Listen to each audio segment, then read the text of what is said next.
and welcome to Coffee with the Deb, where we have Coffee with the Deb. My name is Beck, and I will be your host for today, and I'm very excited to be chatting to Kurt, who is one of the main creative mind behind your Holy and Virtuous Heretic, which is a very interesting game that you've been working on. Kurt, welcome in.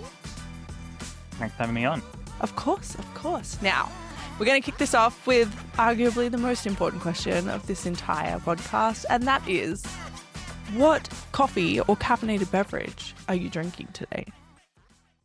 I am drinking have you ever heard of like a Japanese ice filter? Okay. Just like filter coffee made directly over ice. I'm drinking it out of a Monster Hunter mug, As you do. even though it's an ice drink. Yeah. Yeah, fancy over ice. I am drinking green tea. I'm an imposter, but I do have a cool mug. It's like one of those cool stone ones. Yeah. So I think I can give Very myself a point for that, minus a point for the not coffee, but you know. You win some, you lose some. Exactly. All right, let's talk about games. So tell us, how did you get your start in creating games? Yeah, I think ever since I started playing games, I was always looking at them in a way that was like, I always wanted to kind of deconstruct them and figure out how they work. Mm-hmm. I can pretty distinctly remember back to games that I played as when I was like 5 or 6, that I was just, aside from like enjoying the game, just kind of like really interested in what they were. And I especially like retro games where you could kind of see almost more of the themes behind what you were kind of looking at. So I always had like kind of an interest in it. But I remember like I never really it took me a long time to pick up on programming. Like I was always kind of interested in computers, but not really interested in like programming. So I made when I was like maybe 12 or 13, I made like a lot of like weird like mods and like ROM hacks and stuff like that. But then when I was 14, I got introduced to Game Maker Studio 7 for Mac, which was already outdated at that point in time. Already not the like I think Game Maker Studio had already released. So Game Maker 7 for Mac is like already a decrepit piece of technology. But it kind of eased me into programming and understanding like how games were actually made. Because it had like a kind of visual like block level programming system. And I kind of hit the kind of limit of what you could do with the block. So I started to figure out like GM script, like the programming language they use in Game Maker 7. And then eventually I did a high school class which introduced me to Unity. And that was when I like really started to take more of an interest in it. So I made a couple of kind of unreleased like projects for high school. Nothing you can really find on the internet, but I kind of spent the last like 2 or 3 years of high school kind of like almost obsessed with Unity to the detriment of like other things. Although I still was frustrated with the kind of quality of what I was making, so I never really put it out anywhere. Eventually, that led to me doing a university course, game design development at Macquarie University, which I guess I kind of wanted to learn the rules a bit before I would break them. I love that. Because I was like, okay, what's the barrier between me and making something that's like, that I can actually achieve, as opposed to something that's just kind of like a bit weird or a bit crap. Which I don't think is like a healthy way to think about your own work, but that was kind of the direction I was coming up from. Basically, like I spent all this time like making games with like very little direction. I want to kind of figure out what the formal process is for that art. So yeah, I started that course. Made it about a year before I realized actually I do kind of want to keep bending the rule.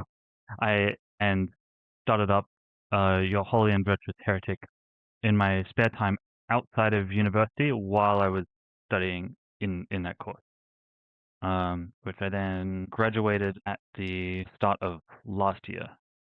So since then, I'm graduated. I'm free. I'm still working on Holy and Virtuous Heretic. Yeah. So it's been literally a lifelong journey to get to where you are. Yeah, kind of. Yeah.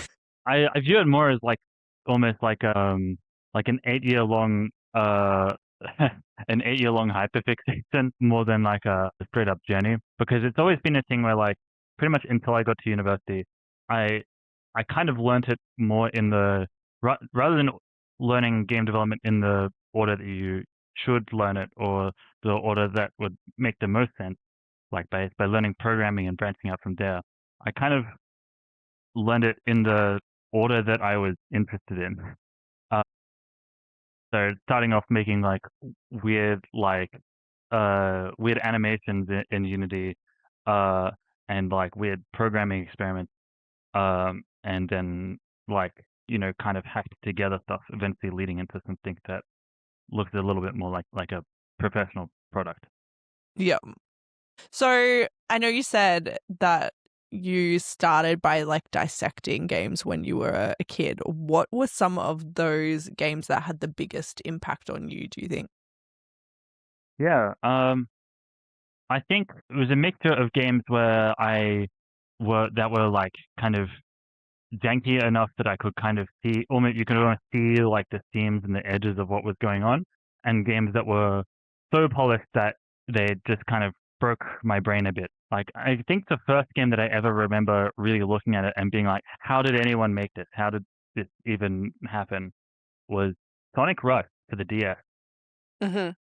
which is it's a Sonic game, but everything just like moves so quickly and had so much like style to it that remember like asking my parents if they had to like draw every single like possible frame that Sonic did in that, because I just found it so crazy that there were so many things that he could do. And then kind of like on the other end of the scale, I played Morrowind. My dad's copy of Morrowind on my like mum's computer.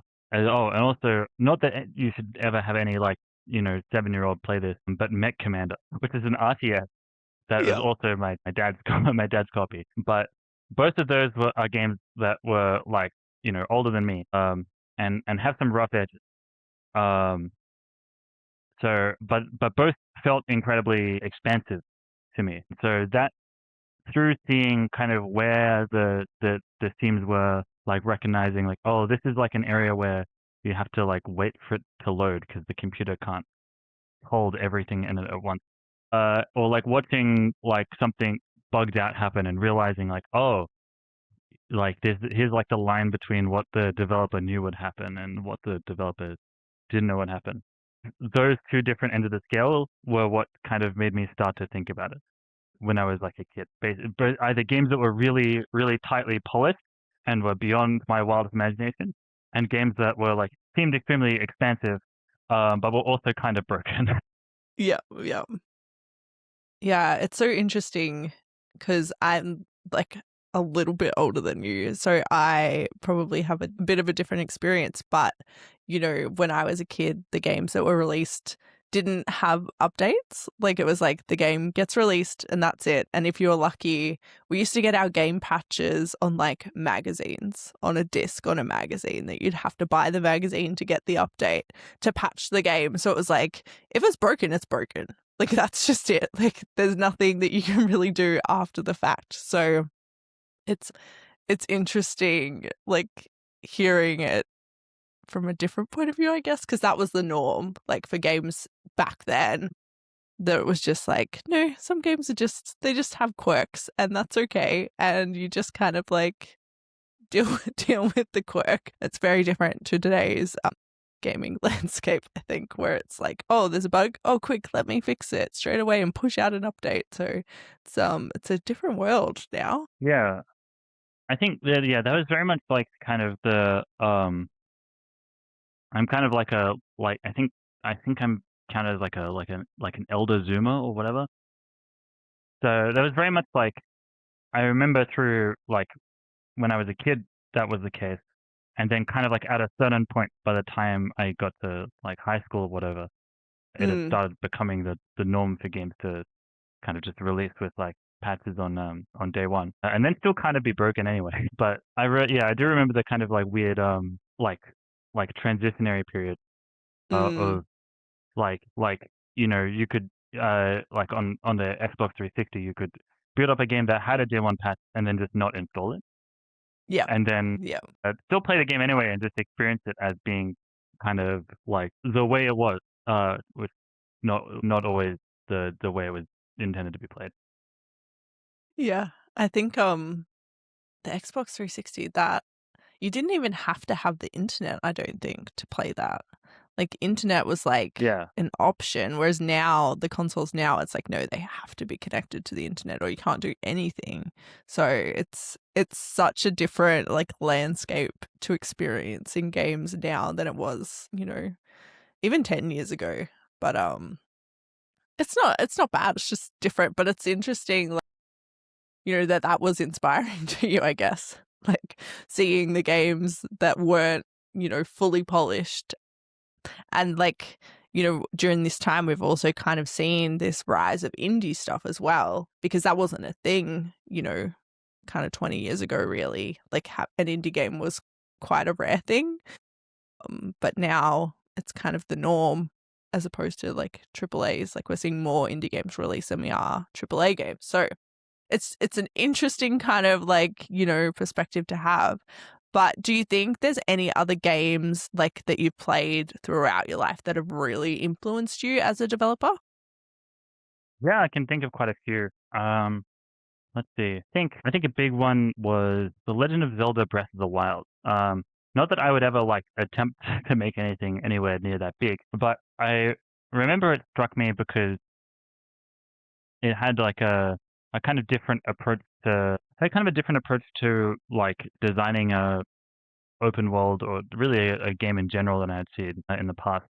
Um, and it kind of led to me dipping my toes into like kind of formal like language of game design a little bit because I was so interested in what made it different from other games. And I think I kind of came down to thinking it's a how to put it. It's an interesting use of what we would call um, systemic design over what you might call content driven or theme park design. Mm-hmm. Because it's very much a game that's made up of a lot of like interlocking systems which can all kind of act independently and kind of push on each other, but which are universally applicable. Like the classic Mm. example in Breath of the Wild is that you have fire, you can light things on fire. When things are on fire, they create gusts of wind, which then uh, if your paraglider can use the gusts of wind to like fly away from stuff, and that's the result of a bunch of independent systems which are interacting in a way that maybe was only partially kind of designed, where Mm. they designed like a system for fire and a system for the paraglider where when there's gust of wind it rises, and then they said okay, this fire produces like these heat vents or gusts of wind, and then therefore the player can ride them wherever they want. Mm. But that to me was like as opposed to like as opposed to maybe in the earlier Zelda games where it's like you have a torch and the torch can set like bushes on fire or it can set like you know signs on fire, and the developers have to program in like everything that they want to be on fire. They have to program in something specific for that doesn't interact with other systems. Yeah, I don't know if that's necessarily like a good way of breaking it down, but that to me was really really Yep. and that made me like really start to engage with like the theoretical side of game design more. Mm. And then I think another really influential game was Persona 3 Portable. Not yeah, not really the best version of Persona 3, but something that Persona 3 in all of its sort of permutations has that is kind of unique to it. That's a bit different to the other Persona games. Is Mm-hmm. like I assume you're kind of like aware of like the calendar system in Persona.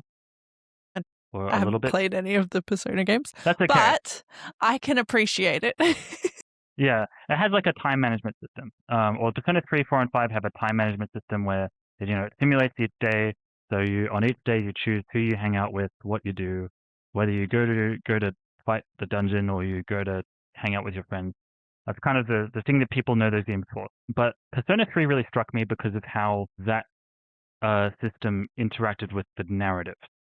Because in Persona 4 and 5, that system kind of feels like it exists to simulate being a high school student almost.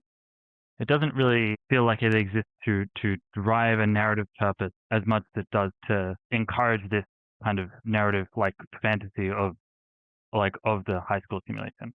But in Persona 3 it's a bit different because the entire game is focused around the idea that you're running out of time. And the idea of this kind of like doomsday event, which will cut your time short. And so, in that way, the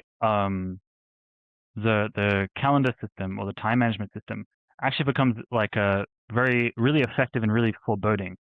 It grants your kind of choices about what to do each day, not just like a sense of weight in terms of mechanics. Like I don't want to waste my time because I want my character to be as good as they can possibly be. But it almost gives it like a sense of like philosophical weight. Oh, yeah, is that the right word? Philosophical weight, where Yeah. you're thinking about what, like, is this what my character should be doing? And the game hammers home that kind of theme to eventually come to a resolution at the end. But in the time that it kind of came into my life, besides the theme itself that's being that kind of narrative itself that's being really like well told, it was a really effective example of systems and narrative design working together, very very much to kind of reinforce each other. And that to me was really really admirable. I've always been sort of looking to find ways to kind of unite the narrative sense of what's going on to the um the system design sense of how the player feels and how the systems in the game kind of like work with each other. So that was also very very influential. Yeah. It's interesting because a lot of those time management style games are almost like turn-based kind of mechanics without being turn-based, because you do have that limited kind of number of actions you can take, which is very similar to what we'd see in like a turn-based game. But if you told most people, oh, this is a turn-based game, they'd be like, ew, I don't play turn-based games. Like, well, actually, there's a bit of that in there. But the way they do it in, combining it with the narrative is what makes it feel different, and it kind of like innovates that, which I can see. I can see why that would be very inspiring to, think about the different ways. Yeah. It's almost like have you heard of the board game, The Game of Life? Mm-hmm. It's almost like that, It's one of my where favorites. everything that you do suddenly has like a different weight to it when you can see the end of the track and you know Yeah. how far away you are from it. Yeah. It's like the subtle foreshadowing kind of thing, where it's like if you know what's coming, it changes like your decisions sometimes. Yeah.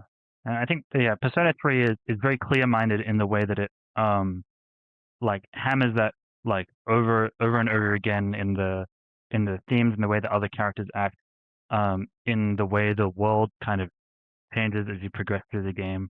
Yeah. Very, very effective in that way. Yeah, that's good. That's good. But so you obviously went on to do formal study for gaming. So I know you mentioned a little bit that changed your opinion, I suppose, on the type of game designer that you wanted to be, in that you didn't necessarily want to follow the rules, if we could even call them rules. So tell us a bit more about like that kind of journey with kind of formal education versus like working on a project by yourself at the same time. Yeah. I think it definitely I think it definitely did like change me a bit as a designer. But I wouldn't, I think it wasn't really like a sense of like these rules all suck, so I'm going to be a rule breaker for no reason. I kind of Yeah. went in knowing like there are some rules and I want to know what they are. Yeah. Like I want to know like why a game is made this way. What is production? How does this all kind of like work together? But I think probably the thing that I most enjoyed, especially at the start of university, is just I'm kind of the freak who really likes writing essays. Mm-hmm.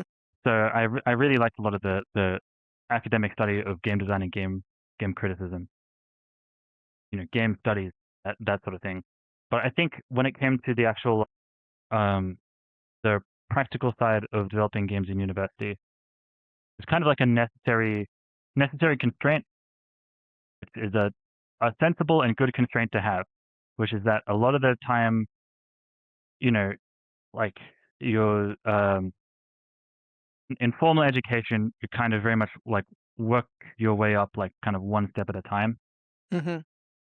From sort of you make what's called like a toy, which is a game that just has like interaction but no goals, and then you work your way up to like simple goals until eventually you kind of produce this like full-fledged thing. Mm-hmm.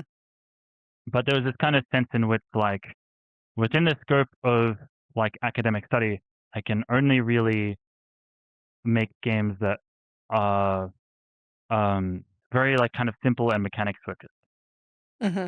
which is fine. But I had been making simple and kind of mechanics focused stuff through like high school and like game jams and stuff like that.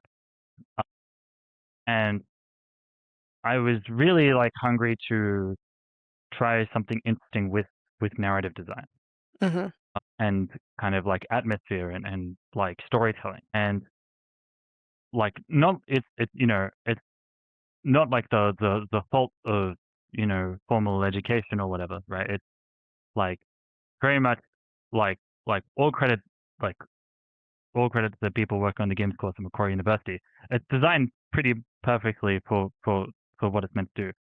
But I realized that there was this kind of one kind of like aspect of it that I wanted to get that I couldn't get because of how the course kind of worked. And so your Holy and Virtuous Heretic kind of started like that, where normally, like I said, you in university, or really like most game designers would say, this is how you kind of should do it. You start with like a toy, you move out to like a very simple game, and you expand the game until you can start to sort of expand laterally and create more content. Instead, I started off by making a cutscene. I really wanted to like experiment with like kind of vibe systems of your Holy and Virtuous Heretic that is like the introduction. It's basically just kind of step by step, like summoning a demon in a very like linear order. Normally that would be something that you would make very near the end of a game's development because it kind of like it's polished, it's atmosphere. But that was the part that I actually made first, because I wanted to try something with like storytelling and narrative presentation and atmosphere. Yeah. And from there, I kind of realized that I'd been more effective than I thought in doing that. And so from there, I kind of scoped and designed out a role playing game from that Mm-hmm. kind of core. There's some like I kind of already knew the story I wanted to tell, but I kind of after making that introduction and I showed it at like Beer and Pixels and a couple of other places, I realized that the kind of like um like atmosphere and narrative that I want to tell might have some legs. And so weirdly enough, the part of the game that has no gameplay at all, basically, and is Yeah. just pure like self-indulgent cutscene basically, Mm. ended up being the kind of core of an experience that I designed around that. Mm. So was your intention to be like, I'm going to make a game on the side, or was it literally like, I'm just going to do a cutscene and see how it goes? Well, I started off. So when I started off, it was like I'm going to just make. I'm going to make this cutscene. I had kind of a parallel idea for a kind of larger and like different game. Mm-hmm. but I kind of made that cutscene at first as firstly a way to prove that I could make just anything, just a fragment of something that's like kind of narrative, but also as kind of like a weird like prequel to the other thing that I was thinking about. Yeah. But after I kind of again like showed it to some people and realized that it kind of had legs, I basically reduced my course load down to part-time, start kind of like developing the game from there. So I think it did start off as like just a cutscene. Yeah. But kind of And it was so after good that you were like, I need to turn this into a whole game. I wouldn't even I think like I wouldn't even say that it was good, but it did do what I wanted it to. Like, to be clear, I have like Ship of Theseus, that like whole introduction, where like it is the same, you do the same things happen, but I've pretty much like replaced every like visual asset like with because I kind of figured out a bit more about what I wanted the game's art direction to be like a little bit after that. And like, you know, ripped out and replaced the dialogue system and everything. It was kind of it was more that like people could once people like finished that, they did want to see more of it, and they were interested in the parts of it that I was interested in. Yeah. And so I realized that it was doing what I wanted it to do, basically. Yeah. That's so cool. And so tell me more about, like you said, you took it to some game jams. What kind of impact did that have, not just that one specifically, but like throughout your kind of development journey? Did you go to a lot of game jams, and what kind of like impact did they have on you, I guess? Yeah. So there's kind of like two separate things in there.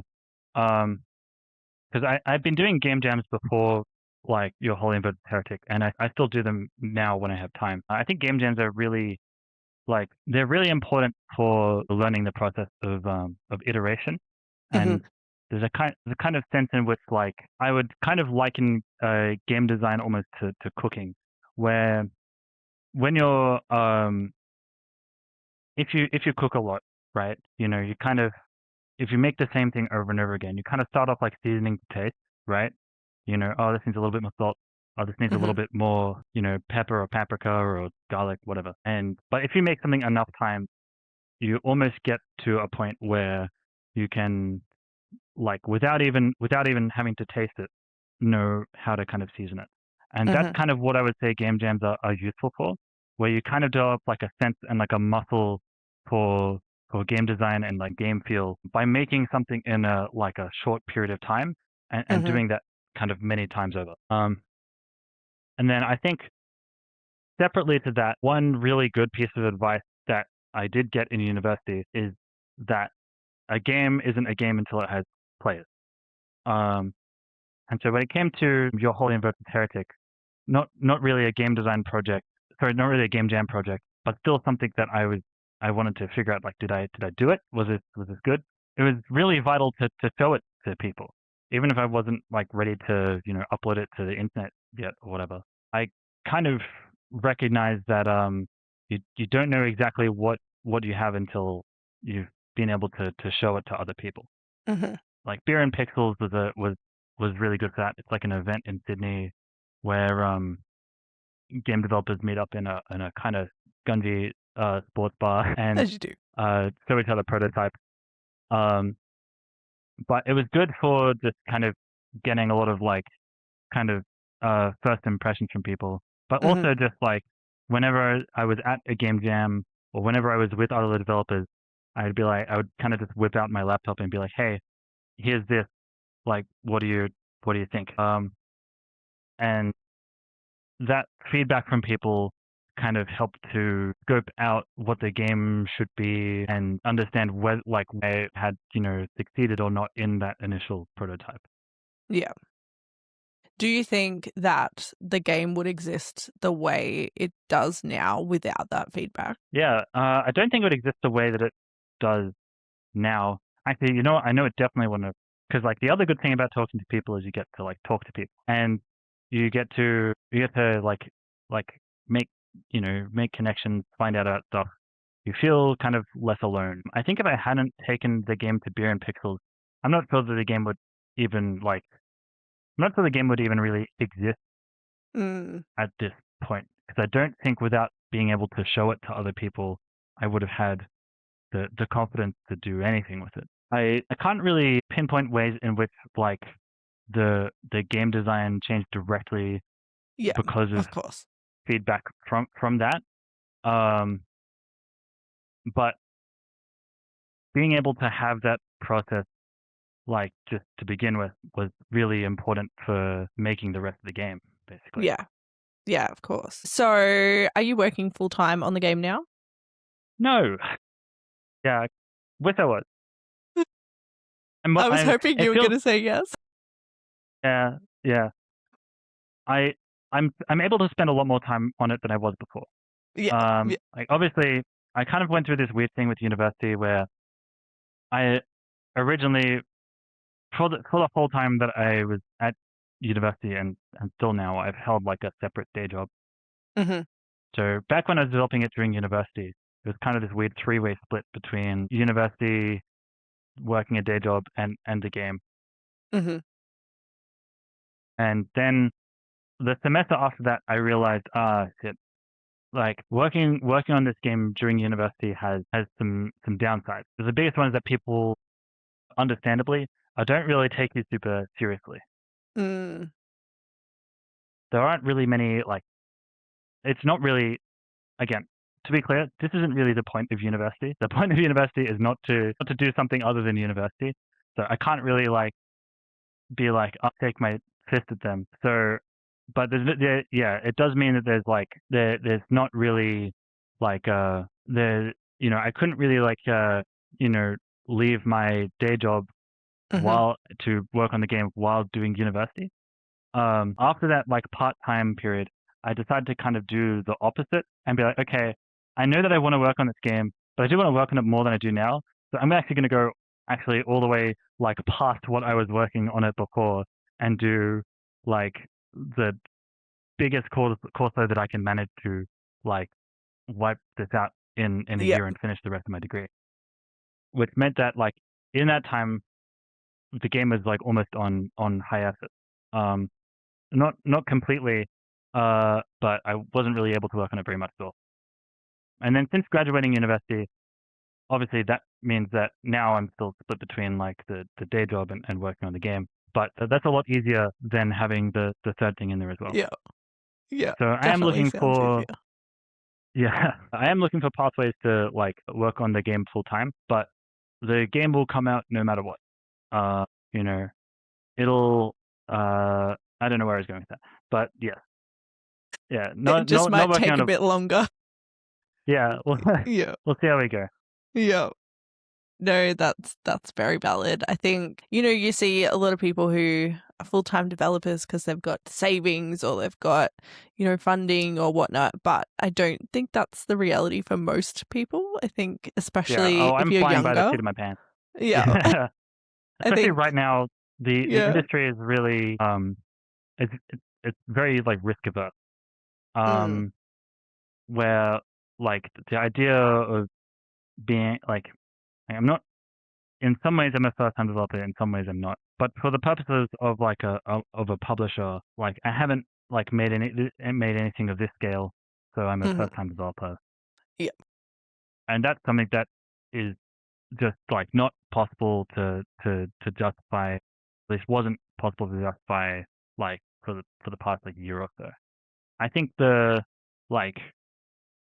reason I decided to kind of go all in on it anyway in the way that I have is the kind of realization that like, hey, the broader game industry isn't doing like that much better anyway. So I might as well continue with the good thing that I have going rather than submit 3,000 job applications and not get anything back. Yeah, it's a bit like that at the moment in general. And then I think as well, like every day you open up like Twitter or whatever social media and it's like, oh, this company's had layoffs or this company's had layoffs. It doesn't really inspire much confidence in getting a day job in game design and all of those things. So it's very fair. I know some people who did. But one of them is having a great time. One of them is working at a company where they actively feed everything that people make into a big generative AI hole. Like an in-house one? An in-house one, Okay, that's but interesting. not very. Doesn't really like do wonders for morale. Mm, So faced with that kind of situation and with the game already having like a little bit of a following, that's where I kind of like yeah. I might as well like invest in the thing that is working for me at the moment Mm, rather than step out into the like and try my hand at like scary the adult world. yeah yeah kind of. So I guess then, like, how do you find balancing the two? Obviously, you've said like it's much easier than you did, like you had it with uni, but it still would be a bit of a balancing act. So do you find like, are you like rigidly scheduling your time? Are you just going off vibes? Like, what does a general kind of day look like for you with this, like splitting up working and game dev? Yeah, when I can I do like having that kind of structure. Mm-hmm. When I'm able to have like the full day free, my kind of like ideal day is that I will work on the game kind of like 8:30 to 12:30, and then again from like 2 until 6. Mm-hmm. So I like kind of having like a morning chunk and like an afternoon chunk. Mm, Um, and but um, the nature of doing the nature of the way that it's developed at the moment is that I don't really have like a weekend, which uh, does mean that like both kind of like responsibilities and like appointments and stuff kind of start to build up, as does kind of mm-hmm. like a sense of a kind of a sense of burnout. Um, and so I kind of like ad hoc will kind of spend a day on like one day a week every maybe like 2 weeks or so to knock out a bunch of appointments and you know try and recuperate a bit. Mm, So uh it's not ideal because it does mean that like there's a like the other thing is that the it means the schedule itself is relatively fragile, right? mm. If something happens, right?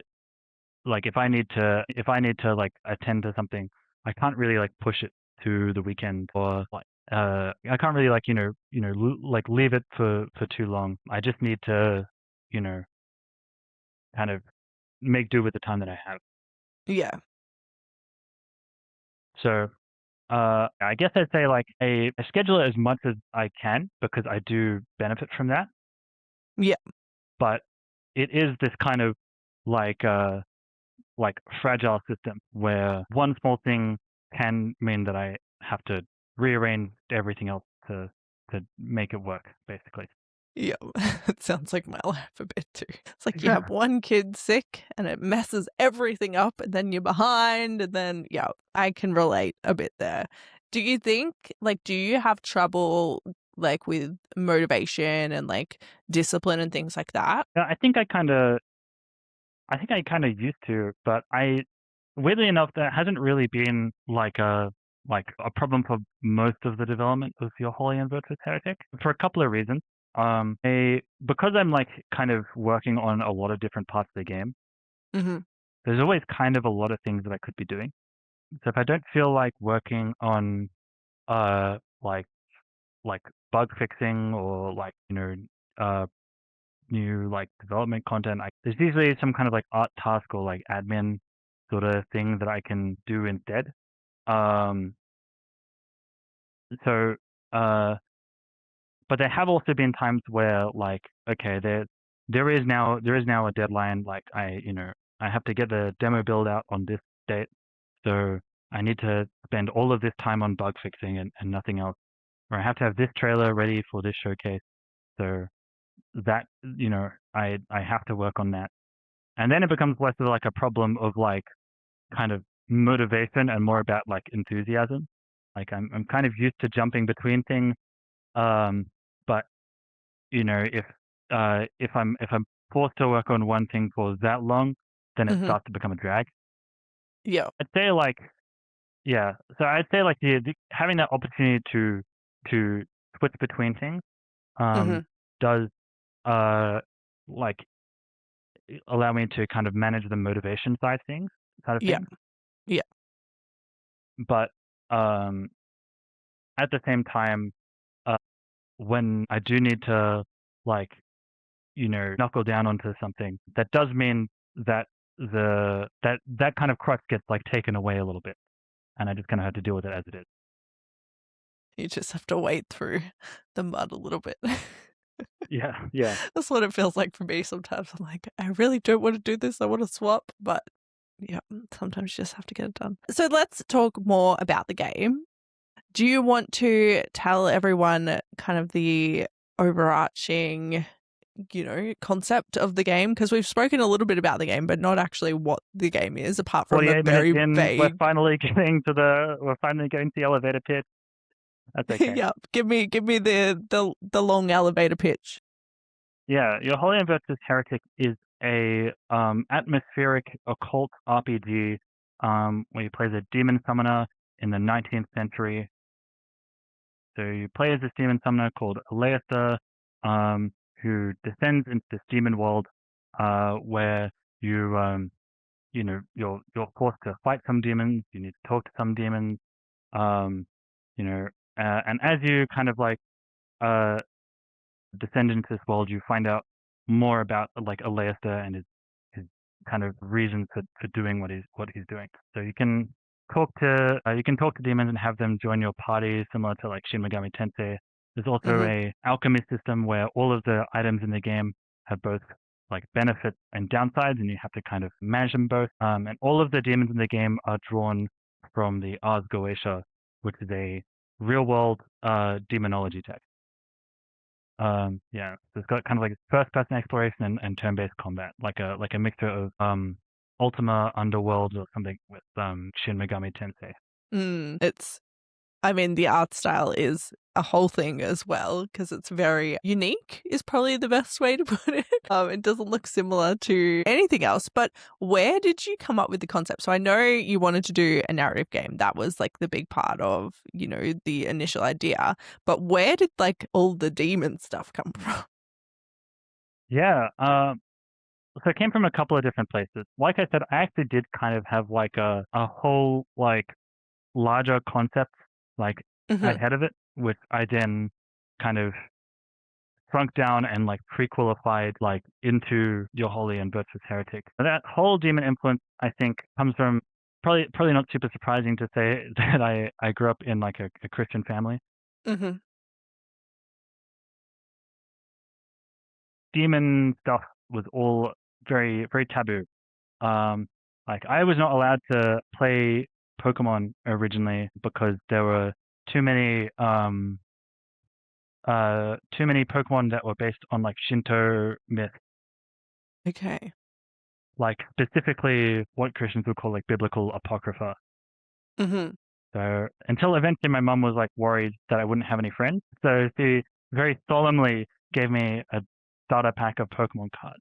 Yeah. Like you have to be careful with it. Don't let But them I also wasn't influence allowed. your soul. I wasn't allowed to play any of the Legend of Zelda games until I was 15 because there was the Legend of Zelda Spirit track has the Mm-hmm. word spirit in the title. So all of this kind of like demon stuff was very very like kind of taboo to me growing up. Obviously mean that you only become more and more interested in it. Um and eventually I was when I was in high school I got into the anime Bleach, Mm-hmm. which has like not really like Western occult themes, but a lot of kind of like Japanese occult like imagery in it. And I've always been someone who follows like rabbit holes as far as I can and take them. Like a lot of times it's like reading books and references from other books and like Wikipedia pages and stuff like that. And so the fact that I wasn't allowed to, know about like occult stuff only like made it like way more interesting to me. So Mm. eventually, having that background of like both bleep and this kind of like interest in the like occult, like the Shin Megami Tensei series was like cracked me. I was like, Yeah. I get absolute catnip because it was just immediately all of these like kind of like weird like influences Yeah. like coalesce into this Mm-hmm. like single kind of like media. And the part of it that I was like most interested in was the fact that like a lot of the demons in the Shin Megami Tensei series from real like demonology. Mm-hmm. And so I kind of went through this almost like forwards and backwards journey of like dipping between like like real occult stuff and just like the anime version of Yep. of occult stuff. Um, that made me super interested in the I guess the way the occult is kind of used in Mm. um like kind of like society and culture. Like in um lots of cultures have these representations of some kind of like that kind of corresponds with demons in some way. And something that I found really interesting about the demons from the Ask Goetia especially Mm. is they kind of like reflected um this belief that I was told growing up a lot, which is that in the Bible and all of these ancient like civilizations frequently represent like the worship of idols actually being the worship of demons. Mm. Um, and that was something that my parents told me, like, Baal is a demon, people who believe in gods other than Christianity, they're being deceived by demons. And that's something that's reflected in the Ask Goetia as well, where all of these Mm. demons in the Ask Goetia, not all of them, but a lot of them, are based on the kind of like gods and artifacts of other cultures. And so that was something that I became really, really interested in.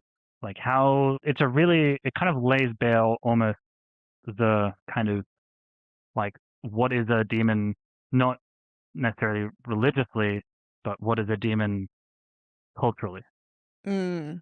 where you can kind of think of a demon as this like art example of what um like of what the people writing about them believe uh could believe that society should not be Mm. in this kind of like colonialist and kind of like almost like white savior way, right? Like we have to by putting the god of another culture inside this book as a demon, right? You're saying like some of these texts are coming from the perspective of like oh, summoning demons is great, and some of them are written that way because they're essentially like fabricated evidence Mm-hmm. um about like that are basically like in favor of you know they're written in a way to like allow people to be prosecuted for like witchcraft or demon summoning. Um and so I became kind of very interested the um in the way that like demons were culturally constructed Mm. as well as how they're represented, which reflects kind of in the game and even how my approach to the demons has changed through development.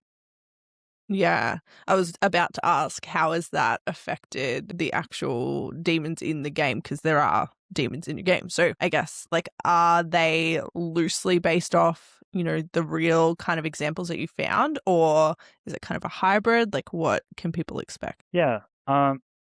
The way I thought about the demons is I kind of approached the original text that I was referencing, like the Oscoatia and the Demonology and Demonologia Infernal. I kind of approached them as flawed historical documents, Mm-hmm. um, because that is kind of what they are in a way. So I kind of approached them thinking about them as like if these demons are real, what's the what's the kind of like negative space inside um inside these texts. Like Mm. what about this is true, and what about this is false? Like we know, for example, like we think of the Vikings as like these, maybe not as much anymore, but lots of people I guess used to think of the Vikings as these kind of like people who did nothing but like slash and burn and kill, which they very much did a lot of that and worse. But the like the kind of infamous like missing link in that story is that a lot of the history at the time was written by monks who were the ones who were being like slashed and burned and killed. And so there's kind of a reverse side of their culture that is much much less documented. And so I guess I approached the demons by referencing the original text, but kind of extracting it from the idea of like them having to be these arch examples of evil. And in fact, lots of like non sort of Christian texts kind of make demons out to be like less straightforwardly evil, Mm. and more as like more mischievous, or kind of Mm. more almost like Fey-like in some ways. And so the way that I basically went about it was I took these kind of descriptions and I tried to kind of like humanize them, thinking about them as like an account from a person that Yeah. is necessarily flawed. Where can I go with that? What kind of society exists like around these creatures? Why do they act the way they do? What binds them to the world? And where do they go when they're like done doing demon stuff? Yeah. Yeah.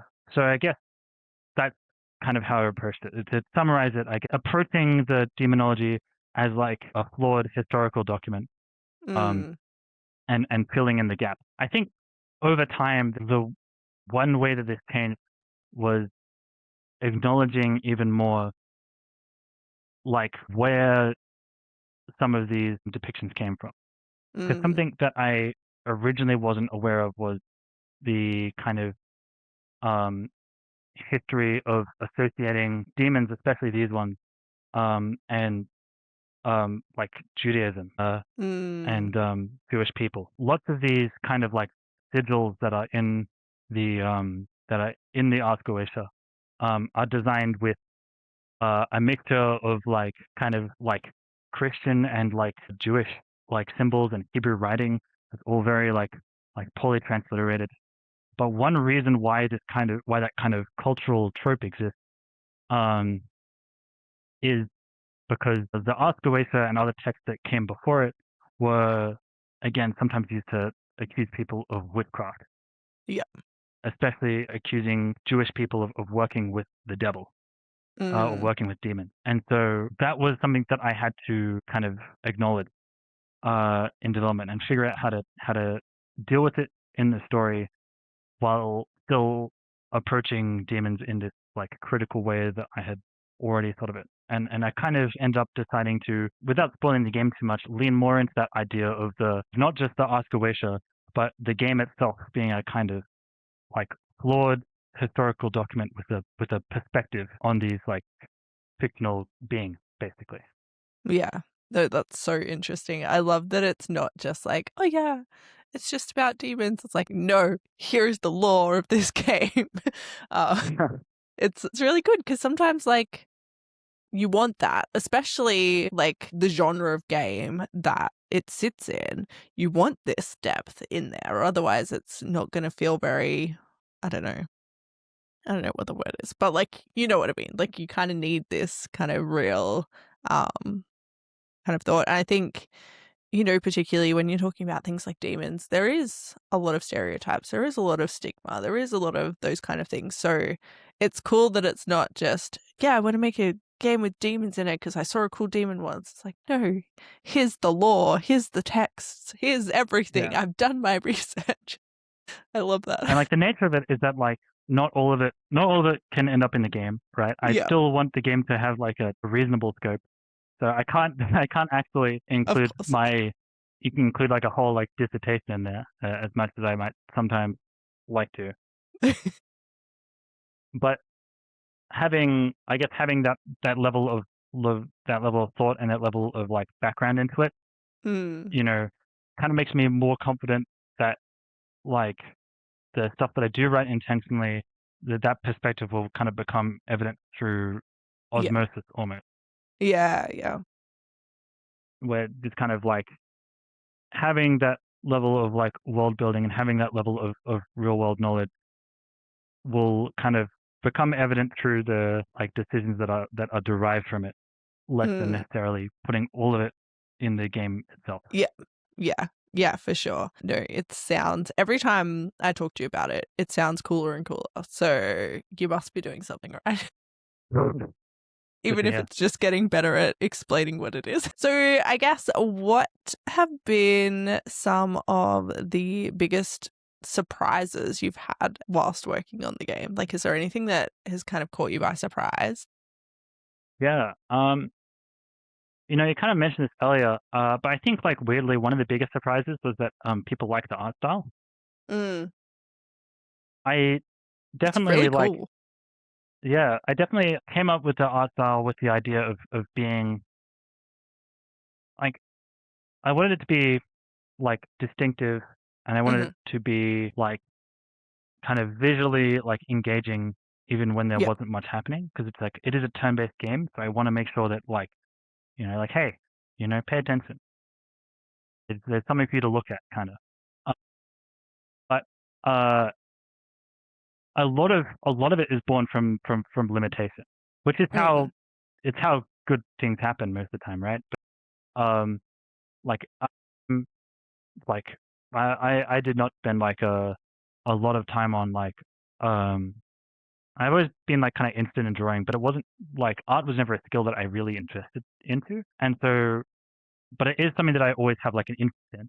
So the art mm, style of the game was very much kind of designed to allow me to pursue kind of random like interests in the art design without having to like lock myself into a particular pipeline. Like it has a lot of mixed media because I like doing a lot of things, and it makes it easier to work on the game when I can use something new and shiny and still have all the other stuff fit. And almost every kind of decision in the art style is kind of derived from some like limitation that I had. Like, um, I although I'm like interested in art, I don't have like a formal background in like animation and stuff. hmm Like, there's a lot of the animation in the game is driven by shaders, so it's all like programmatic and can be reused for different characters.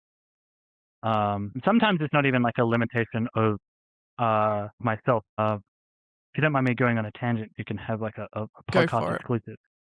When I originally designed the battle animations of the game, I knew that I wanted to use mixed media. I knew that something that I wanted to use was like um, real pictures of myself, because again, like going with kind of what I thought was fun. I'd seen photos and stuff from the development of Doom and of uh the Elder Scrolls 1 and 2, Hmm. where both of those games use like pictures of people's like real hands for the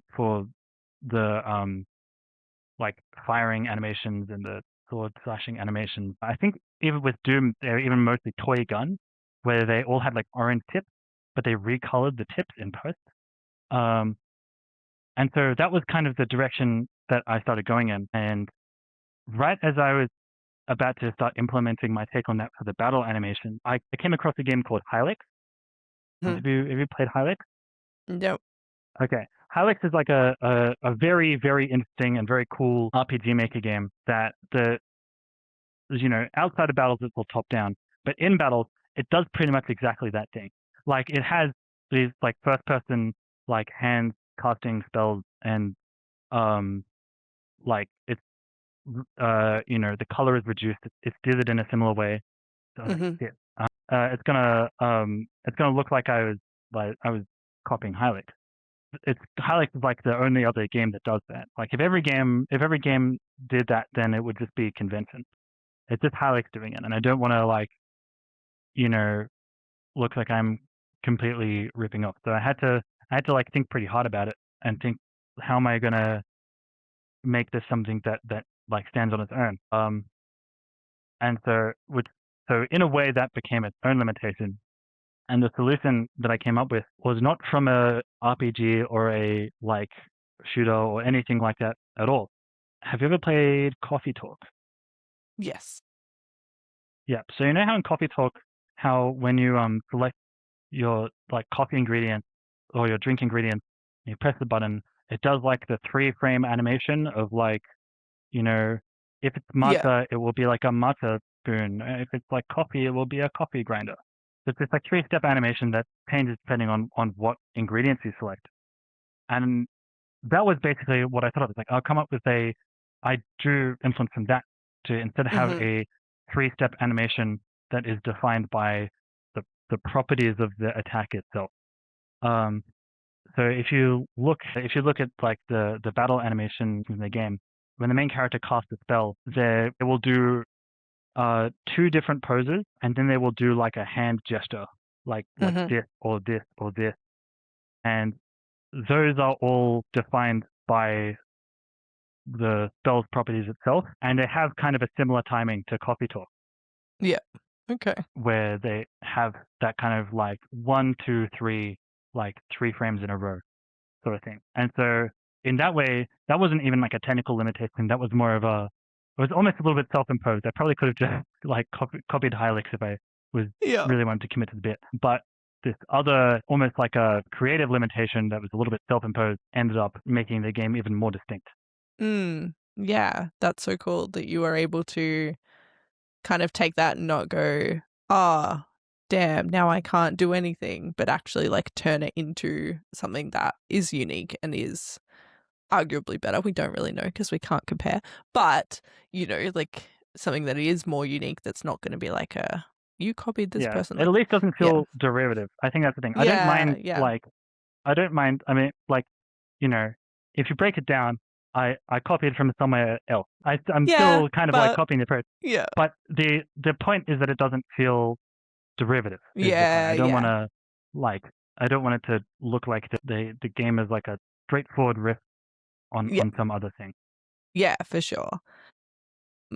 I guess that is a little bit into this next question about challenges you faced. Has there been any other kind of big challenges that have, thrown you? I think something interesting about like, so there's kind of like a consequence to both um the genre that I've picked, which is kind of like it's a turn-based RPG, and Mm-hmm. also kind of my desire to create mechanics that are very unique, that has made the game kind of very hard to test. Lots of games have this kind of both like a knowledge barrier and an execution barrier, where when you let's say like if you're like shooting an enemy in a first-person shooter, right? There is a execution barrier, which is like, okay, it's hard.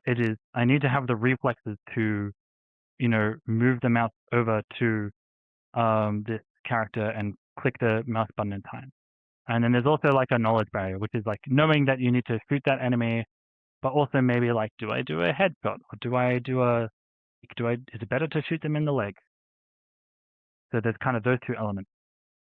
In a turn-based RPG, not every turn-based RPG, but a lot, like any turn-based RPG that doesn't have like a Paper Mario-esque, like, jumping, like, or like a QTE system or something, has essentially like no execution barrier or a very low execution barrier. It's all knowledge. And that means that as like someone who is like the only like programmer and designer and writer, that barrier doesn't exist for me, like at all. I already know everything that's like going to happen in the game, and I know what's going to happen every time I press a button. And so I'm by default not a good example of the type of person who'd actually be playing the game. And I can't even really test that execution barrier because it kind of doesn't exist. And with a turn-based RPG that is kind of more conventional, Mm-hmm. you can kind of rely on like other games a bit more to understand what a kind of like medium level of balancing should look like. Mm. But for this game, it has been a real challenge to define, like, firstly, how hard should the game be? Like, where is it hard? Where is it easy? But also, like, what needs to be in place for the game to even achieve that level of difficulty? Mm. That's been more of a challenge than it would otherwise be for pretty much like any other game in the genre. So I think I started to kind of get some more help with playtesting, and that has helped a lot. And formalizing playtesting and figuring out, like, okay, I'm trying to make sure that each time I add new content, I get at least one new person to run through it again. Mm-hmm. And obviously, after just having worked on it for a while, like, I start to get an idea of, like, okay, here's how powerful this enemy should be to pose this sort of challenge to the player. But yeah, that was a big challenge for like a lot of development. Mm. And although I've gotten a lot better at it, I think the kind of nature of it is that it will kind of continue to be something that I'll have to like wrestle with a little bit. Yeah.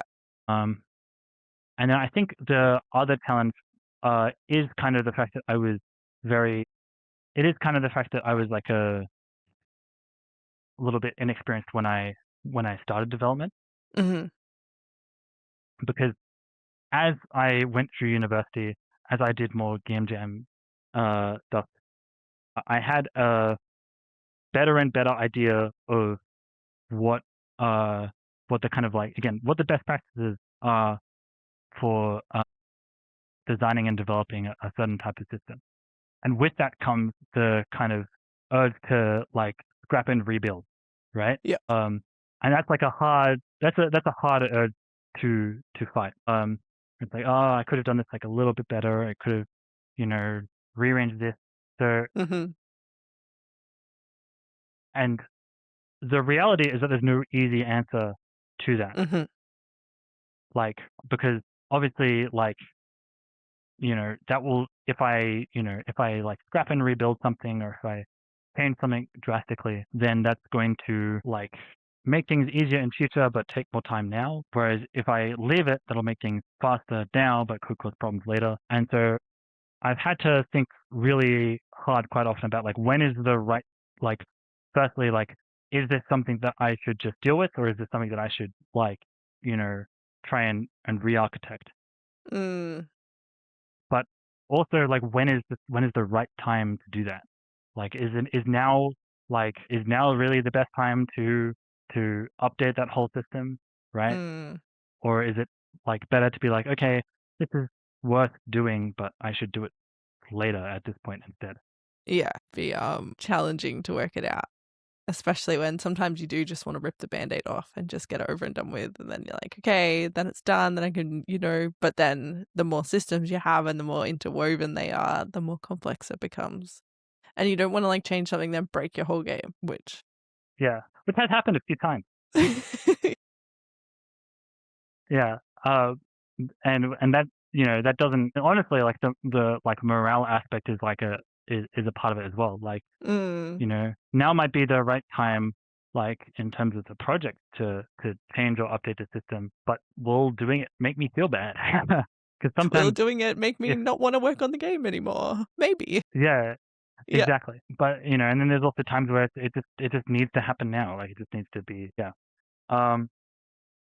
So yeah, I think that's like, even like, yeah, it's weird to think about like the amount of time that I spent on the game, because in some Mm. ways, like, from the time that I've like actually started the game to now is kind of like a long time, right? Yeah. It's August 2022 to now, to still working on it. But at the same time, in terms of uh like how much time I've actually spent on the game, Mm. probably like maybe 18. Like, I haven't worked on it full time for any point in that. Yeah. And there's been like 9 to 10 months where I basically haven't been able to work on it at all.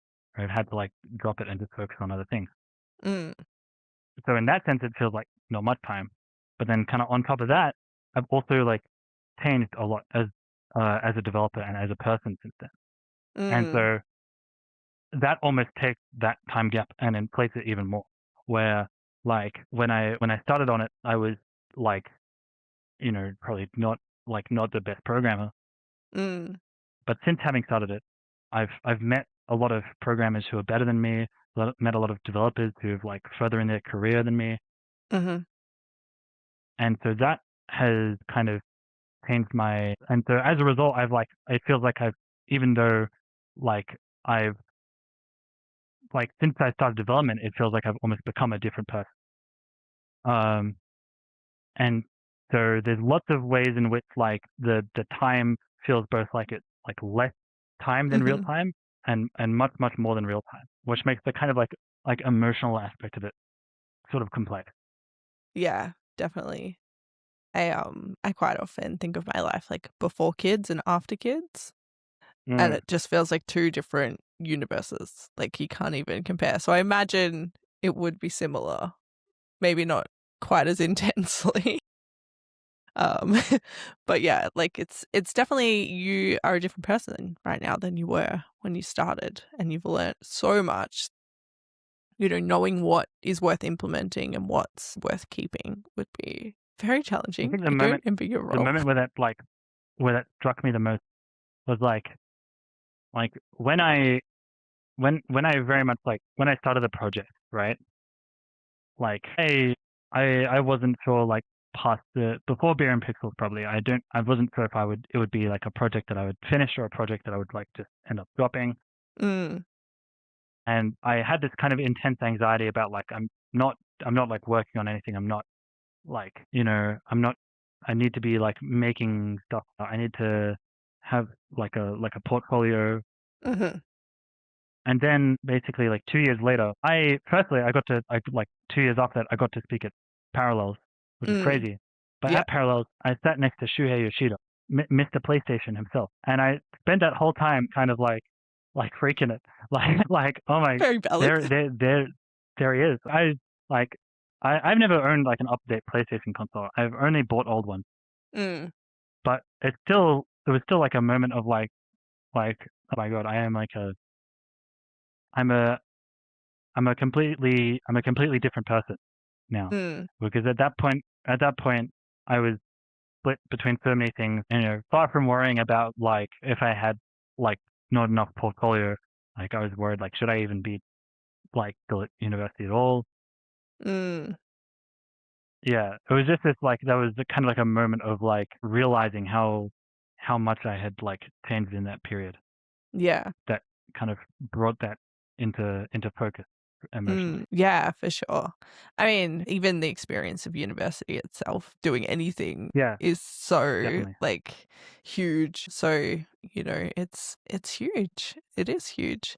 And it's cool to acknowledge that though. I think that's really like, you know, important to be able to acknowledge that we're not who we were when we started, and that's okay. Usually it's good. Usually it's for the better. All right. Do you have any advice for anyone aspiring to get into game development? Yeah. I think my biggest one is like talk to people. Mm. It's really easy, like whenever you're doing stuff at the computer, it's really easy to kind of like, you know, like chain yourself to your desk, and just work on something in a very like isolated way. Mm. And I think that applies whether you're like doing formal education or whether you're like working on the game without any kind of like formal education, right? Like it's very easy to become kind of stuck in that like stuck in terms of not really interacting with people. Yeah, to But the become truth is that like isolated. yeah, like we have like all of these kind of we have all of these like mental like kind of images of like the solo developer or whatever, like being the working on something in their basement 24/7, and that's a little bit true, but it's also kind of a myth because the truth is that like other people are kind of how you improve. Mm. Whether you're like interacting with people, whether you're doing that by meeting people online or in person, right? You do need to like talk to people to improve. Mm. both in terms of like whether you're looking to advance in a career or whether you just want to get better at literally like making games yourself, right? You need to kind of surround yourself with people who are better than like you at the thing that you want to do. People who have already kind of further along than in what you want to do and what you want to kind of be. It kind of doesn't matter whether you want to like make games like in a kind of commercial sense or an artistic sense or in like a professional sense. It's really important that you kind of put yourself out there in that respect. Yeah. Yeah, I think it's just a kind of a trap that a lot of like indie developers kind of like fall into, and it can result in a kind of lack of perspective, I guess. Yeah. I think my other advice is find a hobby that isn't related to games or computers. Yeah. What's your hobby? What's my hobby? I have lots of hobbies. I like cooking and baking. Yep. They're separate. People will get mad at you if you imply that they're the same. Yep. Yeah. Very separate. But I like agree. Both. Yep. I've always been into both cooking and baking. I like birding. I like birds. Like I'm not really one to I think I didn't really consider myself like a very like nature forward person originally, but I really like birds. I have to every time I need to come up with an animal or like a creature for like a game or something, it's hard for me to not just make them a bird because I like birds that much. I love that. But I feel like those two, I didn't really like pick them to be like useful hobbies or whatever. But they're good because they kind of complement each other. Where like cooking and baking is something where like in both of those cases, I can get better at them through practice and feel like I'm kind of progressing and getting fulfillment from something that isn't there to make me money. Or that I'm not depending on for my like professional or future or whatever. And then birding is something that's like purely serendipitous, where like I know some people approach birding like I have to see the most birds. I have to take as many photos of as many birds. I don't care. I just want to see a pigeon. I want to see a funny little guy. Yeah. And so, and so because of that, I know that can get me some fulfillment without really having to feel like I'm bettering myself at all. I can just do it. Yeah. But you kind of need at least one of those things. You need to have a hobby that isn't game development. And for lots of people who aren't game developers, they can have playing games be their hobby, or maybe they can even have like making games be their hobby. But if you want to develop games as like a full-time thing, if that's what you want to do, you need to have another hobby. Yeah. Because you need to give yourself like perspective on like on the world, on what just doing other stuff is like. Really importantly, you need perspective on like other people, right? Yep. You need to know what it's like to be someone who like cuts grass basically. Yep. That's maybe that's a good way to boil it down. Yeah, I love that. That's great. Awesome. All right, we are going to wrap it up there. It has been absolutely lovely to chat with you about all things, your game dev life, demons, birds, all of it has been in this chat, which has been great. So thank you so much for coming on and chatting with us. We will leave the link to check out your Holy and Virtuous Heretic in the description below. You do have a demo out, or is that? Yes, play the demo. Play the demo. There is a demo so you can experience some of the systems and tidbits that you've heard about in this podcast. But otherwise, we are going to wrap it up there. Thank you so much for tuning in. And until next time, stay caffeinated.